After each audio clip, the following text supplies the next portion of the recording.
Man behøver ikke et jakkesæt og et slips for at være direktør. Det er en ung mand i Morud et bevis på.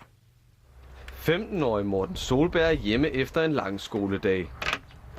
Når han kommer hjem, skifter han skolebænken ud med direktørstolen i sit eget firma. Altså, det er jo meget specielt. En normal 15-årig, han vil jo gå rundt med aviser og sådan nogle ting. For 2 år siden startede Morten Solberg sit eget firma, og han kunne dermed tilføje titlen direktør til CV'et. Men en direktørstilling er ikke lige med luksus. Jeg sidder jo herhjemme i mor og fars køkken og sidder og laver mine applikationer og sådan nogle ting. Men altså, det jeg har, det er jo mor og fars hus, som jeg kan bo i. Og det er jo udmærket, så skal jeg ikke udbetale husleje. Og jeg har værksted, som jeg kan sætte ned og arbejde på.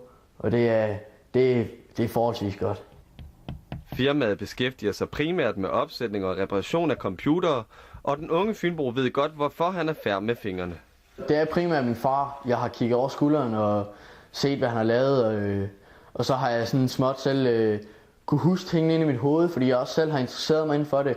Og jeg har læst meget om IT'en, og jeg har også nogle bøger, som jeg er i gang med at læse inden for det. Og jeg går rigtig meget op i IT'en. I dag skal den unge direktør ud til en kvinde i nabolaget og reparere en computer. Og det er en typisk kunde for enmandsfirmaet. Jamen altså, det er kunder herude fra Morud af. De fleste jeg har her, hvor jeg bor selv jo. Og det er private kunder de fleste, men jeg har da også 3 virksomheder herude i Morud, jeg arbejder for.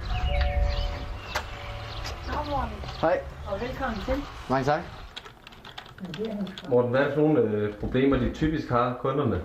Jamen altså, det er primært få renset deres virus, hvis de har nogen, eller de skal have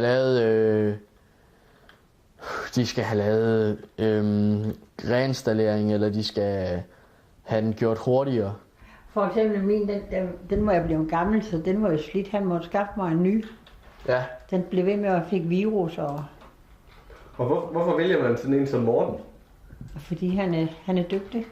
Efter en halv time er der igen styr på computeren hos Else Nielsen. Og tak for hjælpen, og kom godt hjem, og kaffen den gemmer vi til næste gang. Ja, selvfølgelig.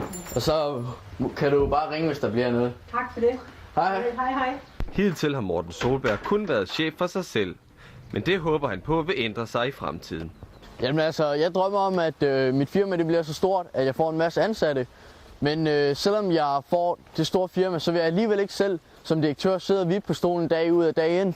Så vil jeg gerne selv ud til virksomhederne og sidde og lege med mine fingre.